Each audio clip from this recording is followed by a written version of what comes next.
Good morning प्यारे बच्चों, एक बार फिर से आप सभी का स्वागत है आज के इस अगली क्लास पे। आज है प्रेपोजिशन का पार्ट नंबर 2। कल हम लोगों ने प्रेपोजिशन का पार्ट नंबर 1 किया था। आज उसके आगे के पार्ट्स पे हम लोग बात करेंगे दोस्तों। जैसा कि आप सब जानते हो कि ये एक प्राइम फाउंडेशन इंग्लिश बैच है दोस्तों, जहां पे आप कंप्लीट इंग्लिश सीख रहे हैं मेरे साथ डेली बेसिस पर। तो हर रोज सुबह 10 बजे यूट्यूब पर चलने वाले इस पेड बैच की फीस आप अपने मर्जी से पे करते हैं दोस्तों, क्यूआर कोड को स्कैन करके।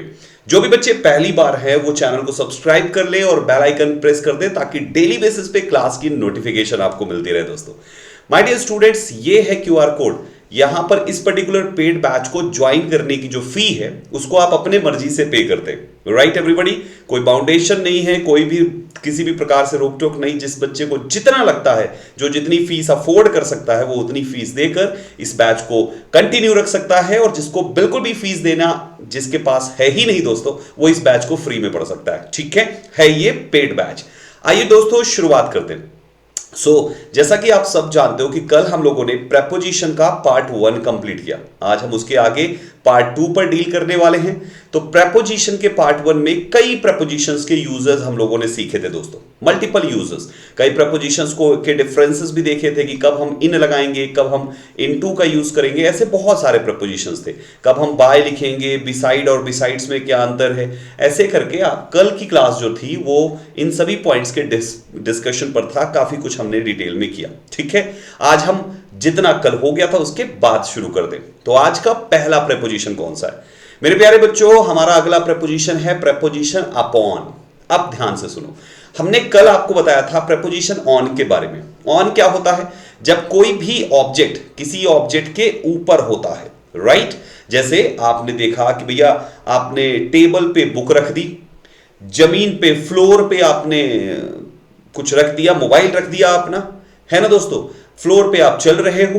कोई भी चीज जब किसी चीज के ऊपर होता है तो वहां पर हम प्रेपोजिशन ऑन और अपॉन दोनों का यूज करते हैं। लेकिन डिफरेंस ये है कि अगर ऑब्जेक्ट पहले से ही उसके ऊपर है, ऑलरेडी उसके ऊपर है, पहले से ही उसके ऊपर है दोस्तों, तो प्रेपोजिशन ऑन यूज किया जाएगा। और अगर उसके ऊपर कहीं से आती है, राइट, कहीं बाहर थी अब उसके ऊपर आई है, तो उस जगह पर आपको अपॉन यूज किया जाएगा। समझ में आया अपॉन क्या यूज होता है? यानी things in motion upon something, किसी के ऊपर कोई चीज का आना। अरे जैसे इनटू में आपको बताया था मैंने कि किसी चीज के अंदर ऑब्जेक्ट का जाना, ठीक उसी प्रकार से किसी चीज के ऊपर किसी ऑब्जेक्ट का आना, वो अपॉन की पोजीशन होती है। A cat jumped upon a rat. हम अपॉन अ रैट क्यों लिखेंगे? क्योंकि चूहे के ऊपर बिल्ली कूद के आई है कि नहीं दोस्तों। अब ये चूहा है, चूहे के ऊपर जो है बिल्ली कूद के आई है, तो जब यहां पर कूद के इसके ऊपर आई तो अपॉन ही तो हुआ दोस्तों, है ना। दूसरा देखिए, the boat sailed smoothly upon the waves. जो तरंगे होती है उसके ऊपर नाव चलती है। वेव्स के ऊपर ही तो चलती है भैया, वेव्स होता है, नाव यहां पे चलती है कि नहीं चलती ऊपर ऊपर, इसलिए यहां पे अपॉन द वेव्स लिखा गया। Rain drops fail gently upon the roof, यानी बारिश की बूंदें छत पर गिरती है। यानी पहले वो छत पे नहीं होती, फिर गिरती है, जेंटली फेल होती है, तो वहां पे क्या आएगा दोस्तों? अपॉन द रूफ आएगा, क्योंकि रूफ के ऊपर बाहर से बारिश की बूंदें आई है। ऐसी snowflakes landed softly upon the ground. आप देखिए बर्फ, जहां पे बर्फबारी होती है वो बर्फबारी क्या होती है? ग्राउंड पे गिरती है, यानी वो स्काई से ऊपर से नीचे की तरफ आती है, तो यहां पर भी अपॉन द ग्राउंड आएगा। Butterflies fluttered delicately upon the flowers. जो बटरफ्लाइज होती हैं वो फूल के ऊपर जाके बैठती हैं, यानी पहले फूल पे नहीं बैठी होती, बाद में जाके बैठती हैं, तो यहां पर भी अपॉन यूज हो जाएगा। The ball rolled slowly upon the glass, यानी जो बॉल है वो slowly upon the grass, grass पे जाके वो रोल हुआ, तो पहले आप ऐसे करके उसको बॉल को फेंके होंगे। अच्छा, इस वाले केस में ध्यान से सुनिएगा। अगर आपने कहा कि बॉल आपने हाथ में लिया और उसके बाद ऐसे आपने फेंका, ग्रास पे फेंका, तो जब आपने उसको फेंका और फेंकते समय रोल हुआ तो वो वाली सिचुएशन अपॉन की हुई। लेकिन जब रोल हो रहा है लगातार तो उस कंडीशन में ऑन का इस्तेमाल होगा। ऑब्जेक्ट किसी चीज के ऊपर आ चुका है और आ चुके होने के बाद चाहे वो रुका हुआ हो या हो मोशन में, दोनों ही सिचुएशन पे ऑन आता है दोस्तों। ऑब्जेक्ट किसी चीज के ऊपर आ गया है, अब चाहे रुका हो या मोशन में हो। जैसे आपने जमीन में पानी उड़ेल दिया, अब जमीन में आपने जब पानी उड़ेला तो आप सबसे पहले तो पॉर अपॉन द फ्लोर लिखेंगे, you pour water upon the floor, या आप अपॉन लिखेंगे। लेकिन जब पानी आप जमीन में डालोगे तो उसके बाद भाई साहब पानी बहना शुरू कर देगा, हैं बहेगा कि नहीं बहेगा? तो बहना शुरू किया, लेकिन बहने से पहले तो वो जमीन पे ही था ना, तो चाहे एक जगह पर रुका हुआ हो चाहे उसमें बह रहा हो, दोनों ही केस में आप ऑन यूज करेंगे। जब उड़ेलेंगे तो अपॉन यूज करेंगे। तो ये फर्क थोड़ा सा ध्यान रखिएगा कि अपॉन हम ऐसी ऐसी सिचुएशंस पे लगाते हैं दोस्तों। अगले प्रीपोजिशन पे चलेंगे, बिलो। सो मैं आपको बता दूं, बिलो का मतलब होता है चीज का किसी चीज के नीचे होना दोस्तों। Lower than, lower than.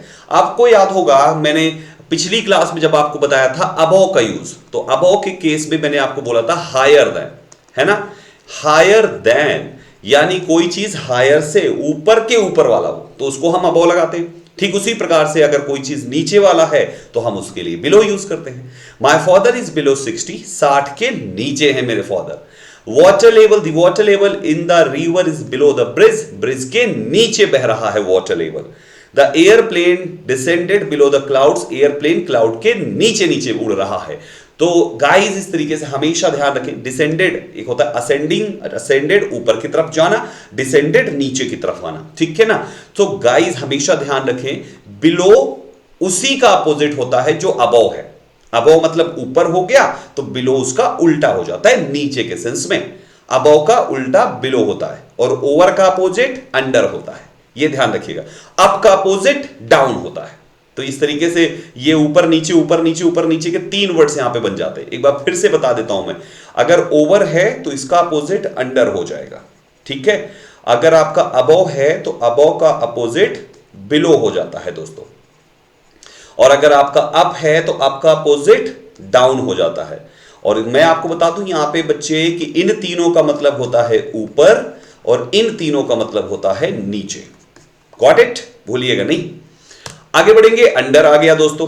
जैसा कि अभी मैंने बताया इसकी मीनिंग नीचे होती है, जैसे he was sitting under the tree, तो जो बैठा हुआ है ट्री के नीचे, जैसे ये मान लीजिए ट्री है, हैं ये आपकी ट्री है, यहां पर कोई आदमी बैठा हुआ है, तो ये आदमी जो बैठा हुआ है, ये आदमी जो बैठा हुआ है, ये बैठा हुआ आदमी पेड़ के नीचे है। और ये जो पेड़ की डालियां हैं, टहनियां हैं, ये इसके कहां पे है? ओवर में है। यानी पेड़ की टहनियां ये ओवर है, उसके अंडर में ये है, इसके अंडर है ये आदमी और इस आदमी के ओवर है ये पेड़ पौधे की जो डालियां टहनियां पत्तियां हैं ये। बात समझो? तो उसका अपोजिट हो जाता है। The cat is under the table, table के नीचे बिल्ली है। अब जैसे ये टेबल है आपकी, ये टेबल है दोस्तों, हैं आपने ये टेबल देखा, अब इसके नीचे यहां पर आप बिल्ली को बैठा दो नीचे, तो बिल्ली टेबल के अंडर है, जो बिल्ली है वो अंडर है और जो टेबल है वो बिल्ली के ओवर है। समझ गए ना दोनों का फर्क? The book is under the bed, book bed के नीचे है। The keys are under the pillow, keys pillow के नीचे है। The toys are under the chair, toys chair के नीचे है। तो इन सभी केसेस में जो नीचे वाला है वो अंडर है और जो उसके ऊपर है, अरे भाई अगर कोई भी चीज किसी के नीचे है, तो जैसे मान लो ये है, इसके नीचे मेरा दूसरा हाथ है, तो दूसरे हाथ के ऊपर ये पहला हाथ है कि नहीं है? तो ठीक उसी प्रकार से अगर ऐसी सिचुएशन है तो नीचे वाला अंडर हो गया और ऊपर वाला ओवर हो गया। सिंपल सा फंडा है यार, हमेशा ध्यान रख रहा है, आपको कभी नहीं भूलेंगे इस तरीके से, ठीक है ना। चलो आगे बढ़ते हैं। अच्छा, बिहाइंड का मतलब क्या होता है? ये बहुत अच्छा वर्ड है। बिहाइंड प्रपोजिशन की मीनिंग होती है पीछे। कहते हैं पीछे, है ना, उसके पीछे पीछे पीछे पीछे पीछे पीछे। जैसे मेरे पीछे ये ग्रीन पर्दा है, तो there is a green curtain behind me. So behind का मतलब हो गया पीछे।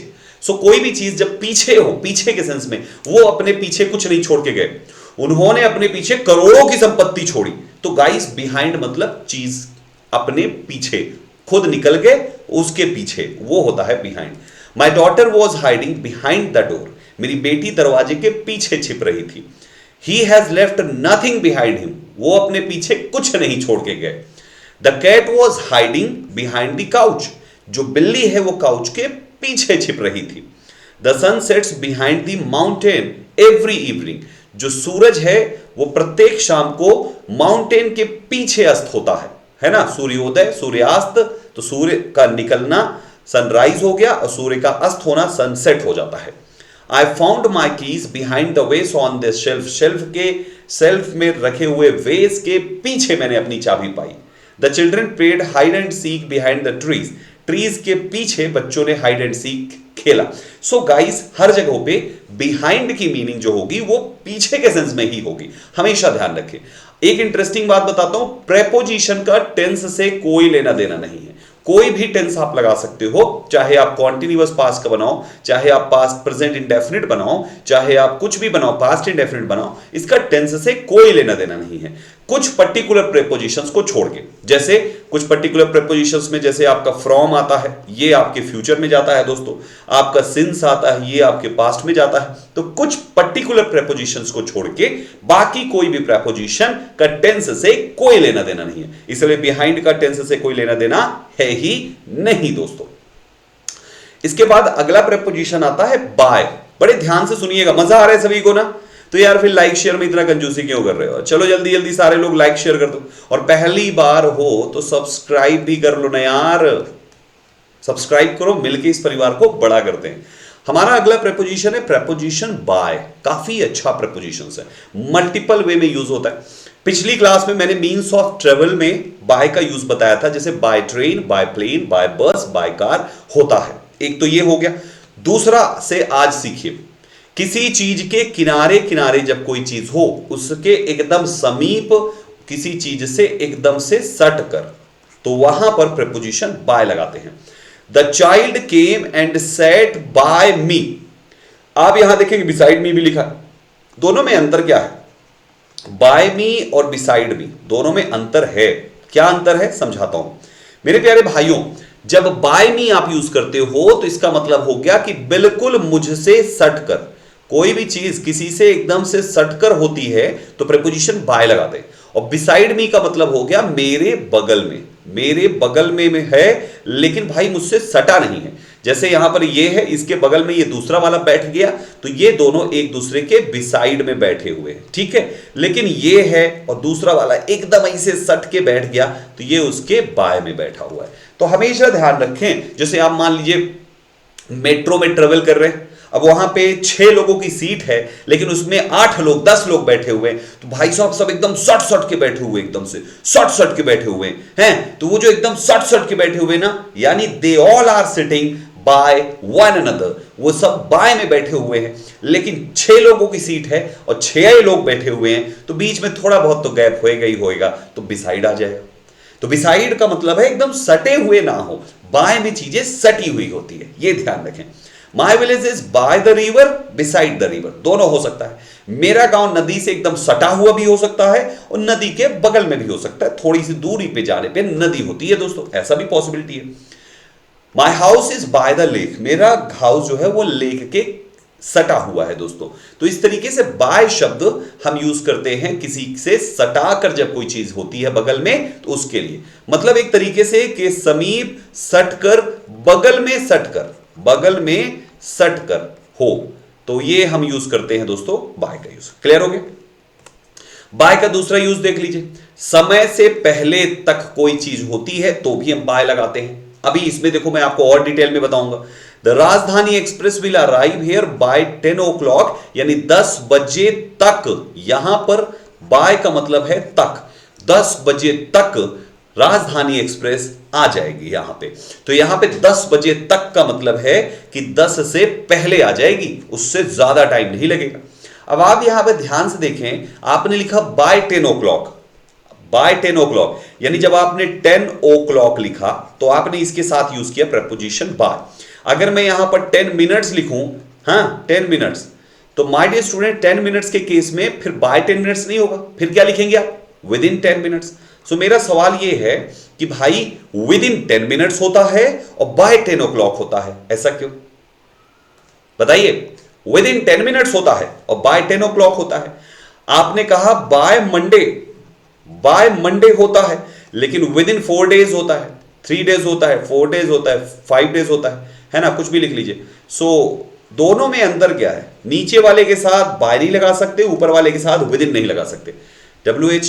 WITHIN विद इन होता है, विद इन क्या लिख दिया मैंने, ठीक है। सो आप बताइए ऐसा क्या डिफरेंस है? मैं बताऊं? चलो मैं बताता हूं। मेरे प्यारे भाइयों बहनों, हमेशा एक बात याद रखिएगा, जब हम बाय यूज करते हैं तो बाय आपका पॉइंट ऑफ टाइम के लिए आता है। अब ये पॉइंट ऑफ टाइम क्या है इसको समझिए। जब कभी भी कोई भी चीज किसी पर्टिकुलर टाइम के लिए आप बता रहे हैं तो जिस भविष्य के जिस समय की बात कर रहे हैं केवल उसी टाइम की बात कर रहे हैं। अभी से उस समय तक कितना समय होगा इसका पता ना हो, केवल उस भविष्य वाले समय की बात कर रहे हैं, लेकिन अभी से वो भविष्य, जैसे आपने कहा मंडे तक ये काम हो जाएगा, लेकिन आज कौन सा डे है पता ही नहीं है। बात समझ पा रहे हो? आपने कहा राजधानी express will arrive here bye 10 o'clock, 10 बजे तक राजधानी एक्सप्रेस यहां पे आ जाएगी, लेकिन अभी कितना बजा है नहीं पता ना। अभी 5 बजा है कि 6 बजा है कि 8 बजा है कि 3 बजा है नहीं पता, तो हम एग्जैक्टली नहीं बता सकते कि कितने घंटे लगेंगे, है ना। लेकिन 10 बजे तक आ जाएगी, मंडे तक हो जाएगा, दिसंबर तक हो जाएगा, 2026 तक हो जाएगा, ये आप बताते हैं वो भविष्य वाला समय, उसको कहते हैं पॉइंट ऑफ टाइम। अब पॉइंट ऑफ टाइम चाहे भविष्य का हो चाहे पास्ट का हो, पास्ट वाले में सिंस आता है वो अलग सिखाएंगे, लेकिन बाय के केस में भविष्य का वो पॉइंट ऑफ टाइम होगा तो बाय लगाना है दोस्तों।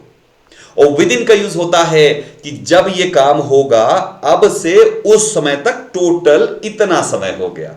जैसे आपने कहा 10 मिनट में ये काम हो जाएगा, यानी अब से जब तक काम होगा इस पूरे टाइम में 10 मिनट लगेंगे, है ना। विद इन 5 days का मतलब हो गया आज से 5 दिन तक, ये टोटल 5 दिन हो गया। तो जब टोटल आप जोड़ देते हैं तो वो होता है समय का पीरियड, तो हम वहां पे कहते हैं period of time. Period of time के साथ हम विद इन यूज करते हैं और पॉइंट ऑफ टाइम के साथ हम प्रीपोजिशन बाय यूज करते हैं, और दोनों का ही मतलब होता है समय से पहले तक। समझ गए? दोनों का ही मतलब होता है समय से पहले तक, चाहे आप बाय के साथ यूज करो चाहे आप विद इन के साथ यूज करो, दोनों का मतलब होगा समय से पहले तक। बस एक है पॉइंट ऑफ टाइम और दूसरा है पीरियड ऑफ टाइम। दोस्तों भूलेंगे तो नहीं ना आप इस चीज को, याद रखिएगा, इंपॉर्टेंट कॉन्सेप्ट है। फिर आगे बढ़ेंगे प्रेपोजिशन ऑफ के बारे में। बहुत प्यारा कॉन्सेप्ट है, बहुत बार पूछा जाता है एग्जाम में। मेरे भाइयों ऑफ के कई यूजेस होते हैं, जिसमें से 2 इंपॉर्टेंट यूजेस मैं आपको आज सिखाऊंगा, और ये आपके एग्जाम में हमेशा ही पूछा जाता है। देखो ऑफ का पहला यूज है सिलेक्शन। सिलेक्शन में ऑफ का इस्तेमाल कैसे होता है? जैसे मान लीजिए कहीं पर 14 बच्चे इंटरव्यू देने के लिए आए और उन 14 बच्चों में 3 बच्चों का सिलेक्शन हुआ, तो 3 ऑफ द स्टूडेंट्स, है ना, U3 मतलब जो उधर स्टूडेंट्स की संख्या है ऑफ दी 13-14 स्टूडेंट्स में से 3 का सिलेक्शन हुआ, तो 3 students of the 13 students got selected in this examination. So मेरे भाइयों हमेशा एक बात याद रखिएगा, जब सिलेक्शन के केस में आएगा तो हमेशा 2 चीजें ध्यान रखना है। पहला, सिलेक्शन के केस में ऑफ के बाद लगने वाला नाउन हमेशा ही प्लूरल होना चाहिए, ये हमेशा, ये फैक्ट है हमेशा। अब चाहे आप उसको सम ऑफ के साथ लिख लीजिए, चाहे आप उसको ऑल ऑफ के साथ लिख लीजिए, चाहे आप उसको अ फ्यू ऑफ के साथ लिख लीजिए, चाहे आप उसे अ नंबर ऑफ के साथ लिख लीजिए, चाहे आप उसको सम ऑफ के साथ लिख लीजिए, चाहे आप उसको किसी भी चीज के सर्टेन ऑफ के साथ लिख लीजिए, कुछ भी किसी भी शब्द के साथ लिख दीजिए। आप अगर ऑफ लिख रहे हैं तो लगने वाला नाउन हमेशा प्लूरल होना चाहिए। Are you getting my point? आप चाहे एनी ऑफ के साथ लिख लीजिए, किसी के साथ भी लिख लीजिए, नाउन प्लूरल होना चाहिए, पहली बात। दूसरी बात, जो आपकी वर्ब आएगी वो वर्ब आएगी उस वर्ड के साथ, उस वर्ड के हिसाब से जो ऑफ के पहले लिखा हुआ है। जैसे ऑल है, ऑल मतलब सभी, तो प्लूरल हो गया, तो प्लूरल वर्ब लगा दीजिए। अगर यहां पे वन ऑफ होता तो वन सिंगुलर होता है तो सिंगुलर वर्ब लग जाती। बात समझ पा रहे हो? तो सिलेक्शन में हमेशा ऑफ के बाद आने वाला नाउन प्लूरल ही होता है। Some of the students got admission in DU, तो यहां पे सम ऑफ द स्टूडेंट्स होगा। आपके एग्जाम में एरर क्या आएगी? स्टूडेंट लिख देगा, और जैसे ही स्टूडेंट लिखेगा आप समझ जाना एरर है, या तो वर्ब गलत कर देगा, उसको भी सुधारिएगा। वर्ब लिखनी है ऑफ के पहले वाले के हिसाब से, और ऑफ के बाद वाला नाउन आपको प्लूरल लिखना है। बस इतना सा फंडा याद रखें। सिलेक्शन में 30-40 वर्ड्स आते हैं, सब में यही चलता है दोस्तों, सबका फॉर्मूला सेम है जो मैंने अभी आपको बताया। ये पहला हो गया। दूसरा होता है सिलेक्शन के बाद पोजेशन। पोजेशन में भी ऑफ का यूज होता है। अरे आपने सुना भी होगा ना, द कार ऑफ राम, तो ये बेसिक वाले से आपको याद, यानी राम की कार। तो हम यहां पे ऑफ लिख रहे हैं। जब हम पोजेशन के केस में आते हैं तो ऑफ के बाद वाला मालिक होता है, लेकिन सब्जेक्ट ऑफ के पहले वाला होता है, जिसके हिसाब से आपको वर्ब लगानी होती है। समझाता हूं। The car of Ram is black. Ram की कार ब्लैक है। आप मुझे एक बात बताइए, ब्लैक राम है या राम की कार है? दोस्तों कार है ना, तो सब्जेक्ट कौन हुआ? जो ऑफ के पहले लिखा हुआ है, लेकिन मालिक उसका कौन है? जो ऑफ के बाद लिखा हुआ है। अब मालिक हमारा उससे मतलब नहीं है। आपके एग्जाम में सब्जेक्ट वर्ब एग्रीमेंट के हिसाब से बस ध्यान रखना, ऑफ के पहले वाले को ही सब्जेक्ट माना जाता है। The condition of Indian economy, subject कौन है? The condition. The car of Ram, subject कौन है? The car. The size of the elephant, subject क्या है? The size. आपको उसी के हिसाब से वर्ब लगानी है। अब यहां पर एलिफेंट लिखा हो चाहे एलिफेंट्स लिखा हो, दोनों हो सकता है, लेकिन नाउन आपका यहां पर जो होगा उसके हिसाब से वर्ब आएगी। हालांकि चाहे आप पोजीशन में करो चाहे आप सिलेक्शन में करो, वर्ब तो इसी के हिसाब से आती है। उसमें भी तो हमने बोला था ना, ऑफ के पहले वाले के हिसाब से वर्ब लगानी है। The smell of fresh cookies, तो स्मेल के हिसाब से आपने वर्ब लगानी है। The taste of the soup, तो टेस्ट के हिसाब से आपने वर्ब लगानी है।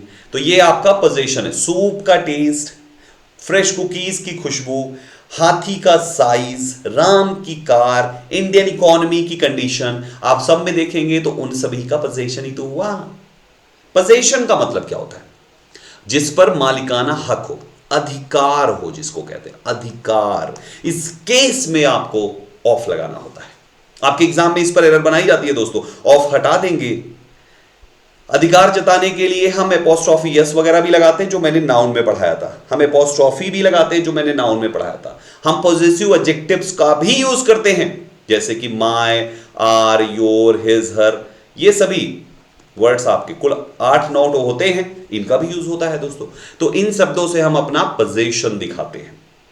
ठीक है। अब ओ एफ के बाद ओ डबल एफ आता है। ओ डबल एफ कहां यूज होता है? हमेशा ध्यान रखें, जब चीजों का सेपरेशन हो, चीजों का अलगाव हो, कहीं से चीजों का कहीं से अलगाव होता है। At a distance from something, कहीं से किसी चीज का अलगाव हो, दूरी बनाई जाए, वहां पे ओ डबल एफ लगाते हैं। जैसे the old man fell off the ladder, मतलब ये लैडर है भाई साहब, एक आदमी इसमें चढ़ा हुआ था और यहां से गिर पड़ा, तो गिर पड़ा मतलब सीढ़ी से अलग हो गया, तो ओ डबल एफ आएगा। ही पुट ऑफ हिज कोट, अपने कोट को शरीर से अलग कर दिया। पुट ऑफ मीन्स होता है उतारना, और जब आप कपड़े उतारते हो तो आप अपने शरीर से उसको दूर ही तो कर रहे हो, आप डिस्टेंस ही तो बना रहे हो शरीर और कपड़े के बीच में, है ना? वो डबल एफ आएगा। The cat jumped off the table, off the table का मतलब है टेबल से दूर हो गई।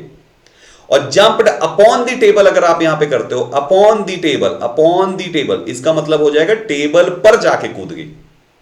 अपॉन द टेबल, टेबल पे जंप करी, और जंप्ड ऑफ द टेबल मतलब टेबल से ऑफ हो गई, टेबल से दूर हो गई, टेबल से अलग हो गई दोस्तों, वो ऑफ द टेबल होता है। When it heard a loud noise, please stay off the grass, grass से दूर रहिए। We just reseeded it, हमने अभी हाल ही में इसको रिसीड किया है, थोड़ा सा पनप जाने दीजिए। तो guys off the grass मतलब ग्रास से ऑफ रखिए। हमारे सोसाइटी में भी होता है, जब नई नई घास लगाते हैं ना, तो वहां पे पूरा बाउंड्री बना देते हैं, ना इस वाले पार्क में कोई नहीं जाएगा खेलने, क्योंकि चलेंगे तो फिर पनपेगी नहीं, है ना दोस्तों। The plane took off from the runway smoothly, took off यानी टुक ऑफ हो गई कहां से? रनवे से। तो जो रनवे था वहां से, उस रनवे से, ये जैसे मान लीजिए ये रनवे है, यहां से प्लेन ऐसे टेक ऑफ कर गई, तो मतलब रनवे को छोड़ के ऊपर चली गई, वहां से डिस्टेंस बना दिया। हमेशा याद रखिए ओ डबल एफ का मतलब है चीजों में सेपरेशन, अलगाव, दूरी। अगला प्रपोजिशन इन फ्रंट ऑफ, मेरे सामने वाली खिड़की में एक चांद का टुकड़ा रहता है। सुना होगा आपने ये गाना। तो वो जो कहता है मेरे सामने वाली खिड़की में, यानी इन फ्रंट ऑफ माय विंडो या इन फ्रंट ऑफ मी, यही है। ट्रांसलेट करोगे तो इन फ्रंट ऑफ लगाना पड़ेगा। इन फ्रंट ऑफ मीन्स होता है किसी चीज के सामने। वो मेरे सामने आके बैठ गया, वो मेरे सामने आया, वो यहां पे आया और मेरे सामने बैठ गया। He came here and sat in front of me. मैंने टीचर के सामने अपनी नोटबुक प्रेजेंट करी। I presented my notebook in front of my teacher. तो इन फ्रंट ऑफ का मतलब है कोई चीज किसी के सामने। Got it?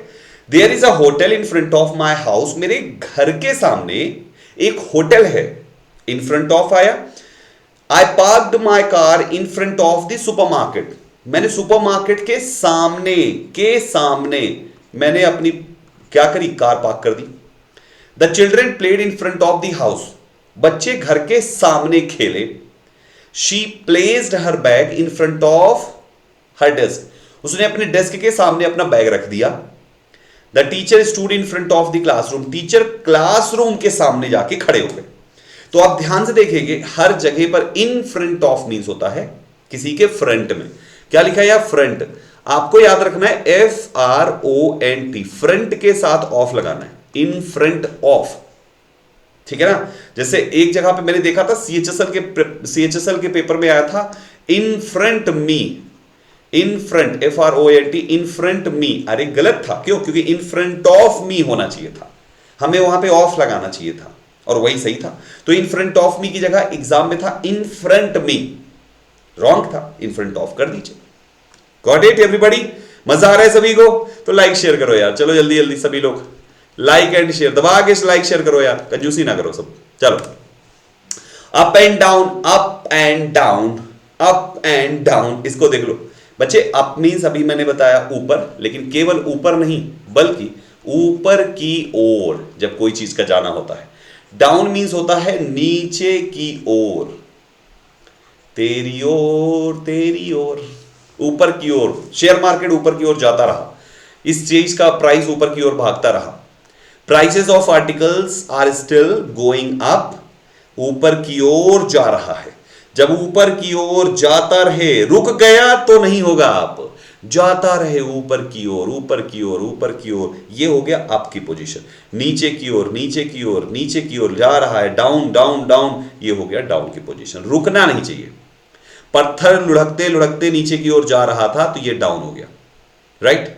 The sun has gone down, यानी सूरज अस्त हो गया है, right. He was walking down the street, वो डाउन द स्ट्रीट वॉक कर रहा था, तो ये भी डाउन हो जाएगा। सो डाउन का मतलब क्या होता है दोस्तों? कोई भी चीज नीचे की ओर जाना, और आपका मतलब होता है चीज का ऊपर की ओर जाना। सिंपल सा फंडा है यार, कुछ ज्यादा नहीं है इसमें। ऊपर की ओर, नीचे की ओर, डाउन अप। हम लिखते हैं ना क्लाइंब अप, तो क्लाइंब अप क्यों बोलते हैं? क्योंकि क्लाइंब मीन्स होता है चढ़ना, रुके हुए नहीं होना। जब आप जब चढ़ रहे हो तो आप ऊपर की ओर ही तो जाते हो, और उतरना स्टेप डाउन। स्टेप डाउन क्यों लिखते हैं? क्योंकि नीचे उतरने की बात हो रही है ना। तो ये फर्क थोड़ा सा ध्यान रखिएगा। चलो आगे बताओ बच्चे, अगला है थ्रू एंड थ्रू आउट। बहुत प्यारा concept. Through and through out में क्या होगा? थ्रू का मतलब होता है किसी चीज से होकर कोई चीज का गुजरना। कोई बंद जगह है, उसके बीच से कोई चीज जो गुजर रही है, ये आपकी थ्रू है। थ्रू, और ये इसका जो भी नाम है, चाहे ये आपका पाइप हो, चाहे ये आपकी टनल हो, चाहे ये आपका होल हो, चाहे ये आपका कुछ भी हो यार, आप बंद जगह से कोई चीज को गुजारते हैं तो वो आपका थ्रू होता है। और थ्रू आउट का मतलब होता है कोई चीज का start to end, start to end, यानी किसी चीज के शुरुआत से लेकर उसके अंत तक कोई चीज का बने होना। जब मैं समझाता हूं एग्जांपल से, this metro passes through the tunnel, ये मेट्रो टनल से होके गुजरती है।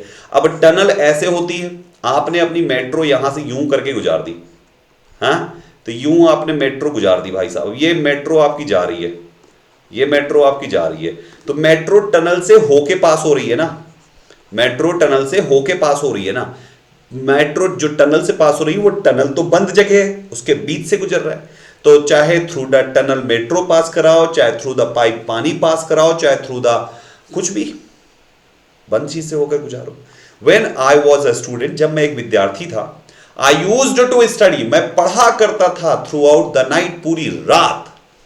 इसका मतलब क्या हुआ कि रात्रि शुरू होने से रात्रि खत्म होने तक I used to study। यही बताया ना मैंने, स्टार्ट टू एंड, यानी किसी चीज के शुरू होने से उस चीज के अंत होने तक किसी चीज का होना, उसके लिए हम यूज करते हैं दोस्तों क्या? थ्रू आउट का यूज करते हैं। Are you getting my point? एक सेकंड रुक जाइए, कोई आया हुआ है, मैं एक सेकंड में बस आ रहा हूं तुरंत।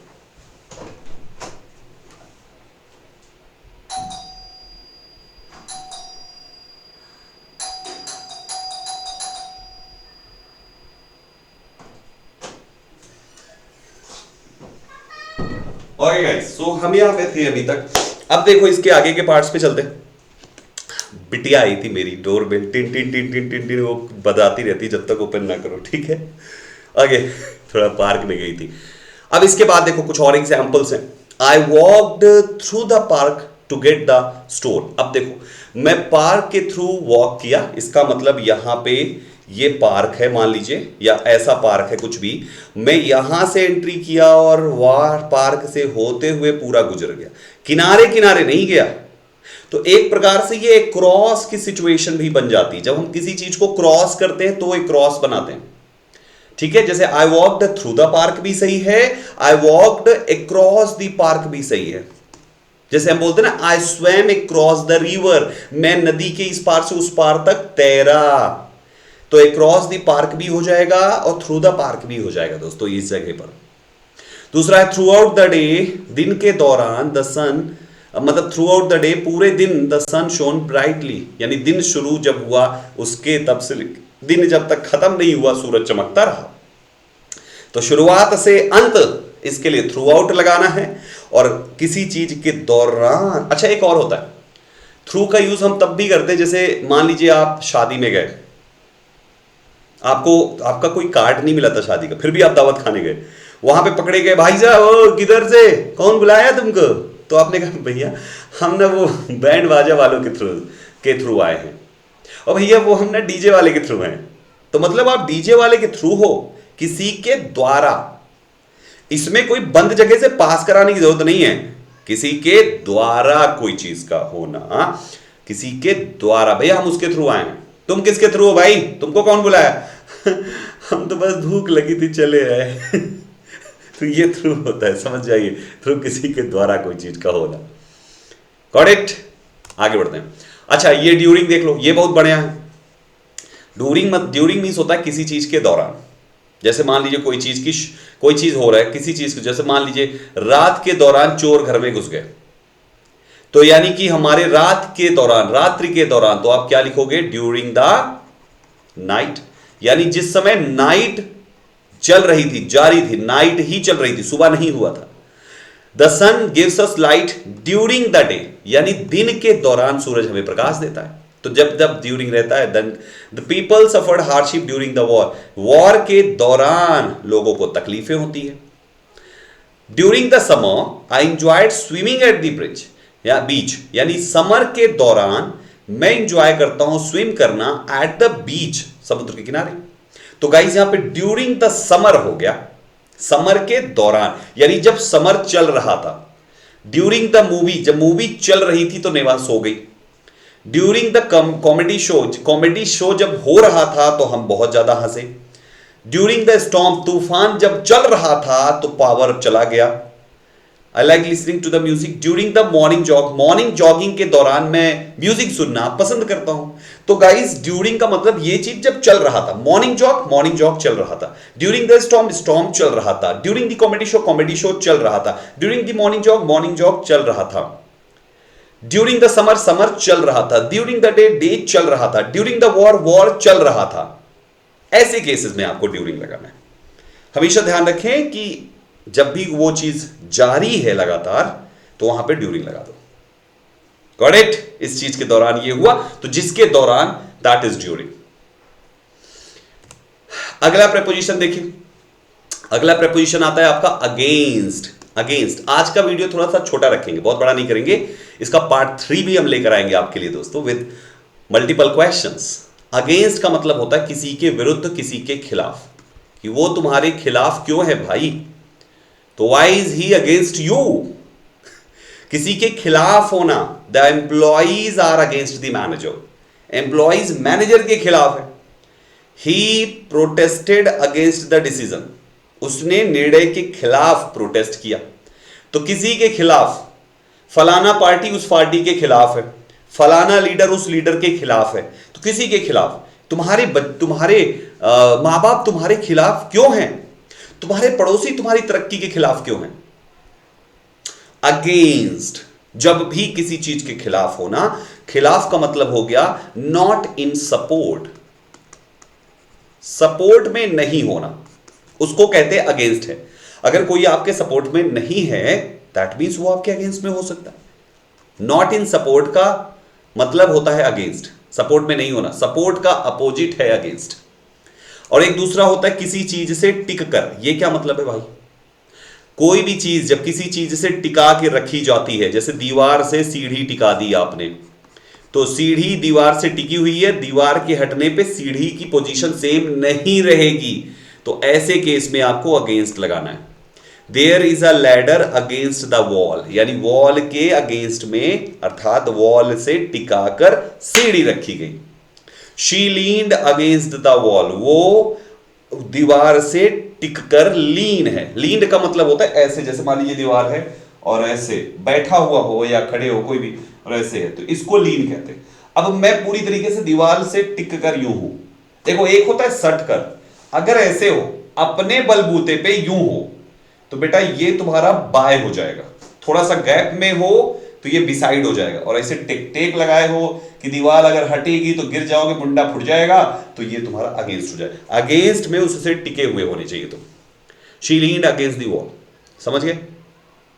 पार्क में जाओ, लड़की लड़का ऐसे बैठे होते हैं भाई साहब, हैं, लड़की लड़का ऐसे बैठे होते हैं, ऐसा करके लड़का बैठा होता है और बगल में लड़की ऐसे उसके कंधे में ऐसा सर रख के ऐसे करके बैठी होती है कि नहीं? तो लड़की भी अगेंस्ट द बॉय बैठी है वहां पे। She is also sitting against the boy, against her friend, अपने फ्रेंड से टिककर वो बैठी हुई है। किसी से कोई चीज टिककर होना अगेंस्ट आता है दोस्तों। बात समझ पा रहे हो? आप घर में कुछ लेकर आए, बोर्ड लेकर आए, बोर्ड दीवार से टिका के लगा देते हो, है ना? आप भगवान कृष्णा जी और राधा जी की फोटो देखिए। कृष्ण जी ऐसे बांसुरी बजाते हैं और राधा मैया बगल में ऐसा उनका शोल्डर पकड़ के खड़ी होती हैं, यानी राधा मैया कन्हैया के शोल्डर का सपोर्ट लेकर खड़ी हैं दोस्तों। वो भी अगेंस्ट कृष्णा होगा। राधा मैया इज स्टैंडिंग अगेंस्ट कृष्णा। बहुत सारे लोग इस सेंटेंस का मतलब समझ लेंगे राधा मैया कृष्णा के खिलाफ है। अरे खिलाफ नहीं है यार, कोई वोट देने जा रहे हो, स्टैंडिंग का मतलब आप खिलाफ ले लोगे? हाँ नहीं, यहां स्टैंडिंग अगेंस्ट कृष्णा का मतलब है कृष्णा से टिककर खड़ी है दोस्तों, ठीक है ना? तो इस तरीके से आपका ये पार्ट यहां तक बन जाता है।